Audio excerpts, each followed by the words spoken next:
กันค่ะเพื่อนๆขนุนเราแก่หลายลูกแล้ว ฉันมองไม่เห็น โอเค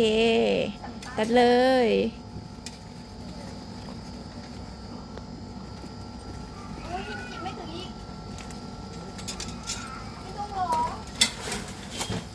อันนี้ลูกที่สองเพื่อน